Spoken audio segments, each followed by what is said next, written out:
चीन super power है। चीन की सेना दुनिया की बेहतरीन और बहादुर सेना है। वो किसी भी मुकाबले में जीत सकती है। अगर आप भी इस प्रोपेगेंडा के शिकार हैं तो दोस्तों वीडियो पूरा देखिए, क्योंकि चीन की जो कलई खुलने वाली है वो आपकी आंखें खोल देगी। ये देखने के बाद आप ठीक से समझ जाएंगे कि सुपर पावर का ख्वाब देखने वाला चीन दरअसल एक कमजोर देश है। कोरोना काल में चीन की अर्थव्यवस्था बर्बाद हो चुकी है। कोरोना संकट के बाद वो दुनिया में अलग थलग पड़ चुका है। दुनिया का ध्यान इन मुद्दों से हटाने के लिए चीन भारत के साथ सीमा विवाद को तूल दे रहा है। इसके साथ ही चीन ने एक साथ कई मोर्चों पर अपनी टांग फंसा रखी है। करीब 23 देशों से उसका विवाद चल रहा है। साउथ चाइना सी में चीन लगातार कब्जे में लगा है, जिसकी वजह से उसका पड़ोसियों से भी विवाद चल रहा है।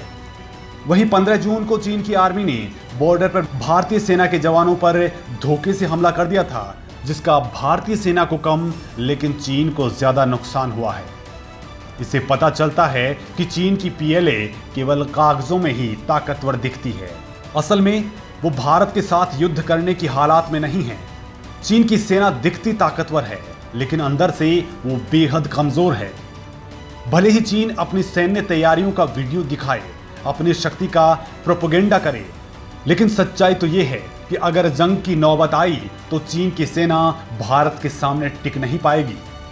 ये बात खुद चीन के रक्षा विशेषज्ञ मानते हैं। भारत और चीन के बीच एलएसी यानी लाइन ऑफ एक्चुअल कंट्रोल का ज्यादातर हिस्सा पहाड़ी इलाका है, और इस क्षेत्र में युद्ध के लिए भारत की सेना चीन के मुकाबले ज्यादा अनुभवी और ताकतवर है।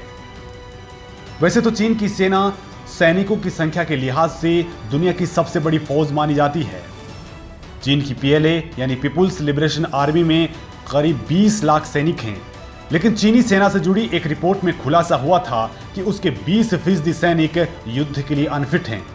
और इसका अंदाजा इस बात से लगाया जा सकता है कि 15 जून की रात को चीन के 5 सैनिकों पर भारत का एक जवान भारी पड़ा था।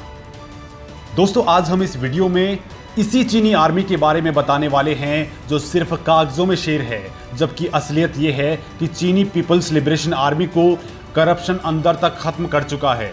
पीएलए में करप्शन का अंदाजा इस बात से लगा सकते हैं, पिछले 8 सालों में सेना के 100 से ज्यादा ऑफिसर्स को बाहर का रास्ता दिखाया जा चुका है। यानी चीनी सेना में करप्शन अंदर तक जड़े जमा चुका है, और बाहर से जो पीएलए अपने मजबूती की वीडियो जारी कर दुनिया को धोखा देता है, वो केवल चीन का फैलाया हुआ एक प्रोपेगेंडा है। पीएलए की जड़ों में जमी करप्शन की कालिक। दोस्तों, चीनी सेना के कड़ी ट्रेनिंग के वीडियो देखकर आप ही नहीं, पूरी दुनिया उनका लोहा मानती है। बख्तरबंद गाड़ियों के काफिले, मिसाइल यूनिट्स की गर्जना, हेलीकॉप्टर्स की गड़गड़ाहट के बीच जब पीएलए सैनिक मार्च करते हैं तो ऐसा लगता है कि इस सेना को कोई नहीं हरा सकता। लेकिन दोस्तों, हकीकत इससे कोसों दूर है। वीडियो में जो चीनी सेना कड़ी ट्रेनिंग और बर्फ पर बिना कपड़ों के दिखती है, ये जोश केवल वीडियो बनाने के लिए दिखाया जाता है, जबकि असलियत तो ये है कि चीनी सेना अंदर से बहुत कमजोर है। 35 साल तक लागू रही वन चाइल्ड पॉलिसी और भ्रष्टाचार ने चीनी सेना को खोखला कर दिया है। इस बात का अंदाजा इस तरह से लगा सकते हैं कि 2012 से लेकर अब तक चीनी सेना के करीब 100 जनरल भ्रष्टाचार के आरोप में सेना से बाहर किए जा चुके हैं। आंकड़ों के मुताबिक 2012 में जब शी जिनपिंग ने सत्ता संभाली तब पीएलए की दशा बेहद खराब हो चुकी थी। चीनी सेना के हाल का अंदाजा इस बात से लगाया जा सकता है कि शी को सेंट्रल मिलिट्री कमीशन के 2 वाइस चेयरमैन को बाहर का रास्ता दिखाना पड़ा था। उनमें से एक जनरल पर घूसखोरी के आरोप थे। जिनपिंग ने पीएलए की पूरी चेन ऑफ कमांड को बदलते हुए 100 से ज्यादा जनरल्स को बाहर किया था। इससे वो इनके इतने बड़े दुश्मन बने कि सत्ता में बने रहने के लिए जिनपिंग को पकड़ मजबूत करनी पड़ी। चीन में करप्शन किस कदर हावी है, इस बात का पता ग्लोबल वॉचडॉग ट्रांसपेरेंसी इंटरनेशनल की साल 2018 की रिपोर्ट में पता चलता है। इस रिपोर्ट के मुताबिक चीन भ्रष्टाचार वाले देशों की सूची में 87वें नंबर पे है, जबकि भारत 78वें नंबर पर है। ये आंकड़ा चौंकाने वाला इसलिए भी है क्योंकि चीनी राष्ट्रपति शी जिनपिंग ने देश में हाई प्रोफाइल भ्रष्टाचार विरोधी अभियान चला रखा था। इसके बावजूद चीन की रैंकिंग में कोई सुधार नहीं हुआ। जबकि शी जिनपिंग ने अपने भ्रष्टाचार विरोधी अभियान के तहत पीपुल्स लिबरेशन आर्मी समेत विभिन्न स्तरों पर 1.2 मिलियन से ज्यादा अधिकारियों, जिनमें केंद्रीय सैन्य आयोग के 2 उपाध्यक्ष को भ्रष्टाचार कर दंडित किया गया था। इससे आप समझ सकते हैं कि चीन में करप्शन किस कदर अपनी जड़ें जमा चुका है। लग्जरी लाइफ जीने के आदी हैं पीएलए के सैनिक। पीपुल्स लिबरेशन आर्मी में करप्शन अपने चरम पर है। चीनी सेना के ज्यादातर अधिकारी करप्शन के खेल में शामिल हैं। पैसे की कमी ना होने के कारण ये लोग शराब और पार्टियों के आदी हैं। साथ ही इन लोगों ने अपना पैसा रियल एस्टेट से लेकर बैंकिंग और टेक्नोलॉजी तक में निवेश किया हुआ है। कहा तो यह भी जाता है कि पीएलए की दुनिया अब लग्जरी बन चुकी है। पाकिस्तानी सेना के साथ इसलिए भी पीएलए की इतनी ज्यादा पड़ती है क्योंकि दोनों सेनाओं को भ्रष्टाचार और लग्जरी की लत लग चुकी है। 2017 में बीबीसी की एक रिपोर्ट में बताया गया था कि कैसे चीन के युवा अब चीनी पीएलए में शामिल होने के लायक ही नहीं रह गए। बीबीसी की रिपोर्ट के मुताबिक पीएलए ने चीन के युवाओं के लिए कुछ टिप्स जारी किए थे। ये टिप्स उन युवाओं के लिए थे जो पीएलए में जाना चाहते हैं।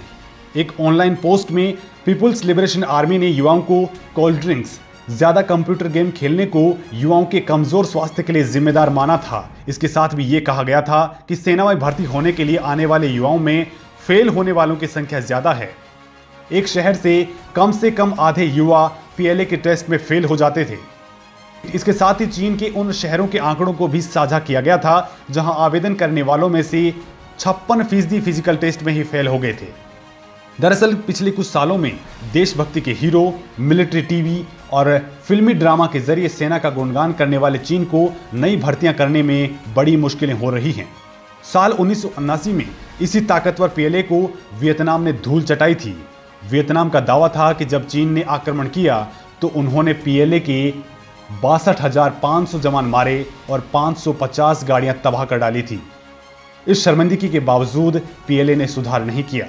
माओ के बाद गद्दी संभालने वाले डेंग शियाओपिंग के कार्यकाल में भ्रष्टाचार किसी दीमक की तरह पीएलए को खोखला करता गया। हालांकि जिनपिंग ने करप्शन को मिटाने की कोशिश की, लेकिन वो भी अभी तक इसमें सफल नहीं हो पाए हैं। सीधी लड़ाई से बचती है चीनी सेना। सामरिक मामलों के विशेषज्ञों की माने तो भ्रष्टाचार में लिप्त पीएलए सीधी लड़ाई से बचती है। इसका सबसे बड़ा उदाहरण 2017 में डोकलाम विवाद है। भूटान के डोकलाम पर चीनी कब्जे के खिलाफ जब भारतीय सेना ने अपना सख्त रवैया दिखाया तो पीएलए को पीछे हटना पड़ा था। अब गलवान घाटी में भी पीएलए की फजीहती हुई है। भारतीय सैनिकों ने यहां पीएलए को पेट्रोलिंग पॉइंट 14 पर कब्जा जमाने से रोक दिया। साथ ही पीएलए ने भारतीय जवानों पर खुलकर नहीं बल्कि छिपकर चोरी से हमला किया था। इसके पीछे भी चीन की रणनीति ही थी, क्योंकि चीनी सेना सीधी लड़ाई से बचती है। उसे पता है कि सीधी लड़ाई में भारतीय सैनिकों को मात देना आसान नहीं होगा।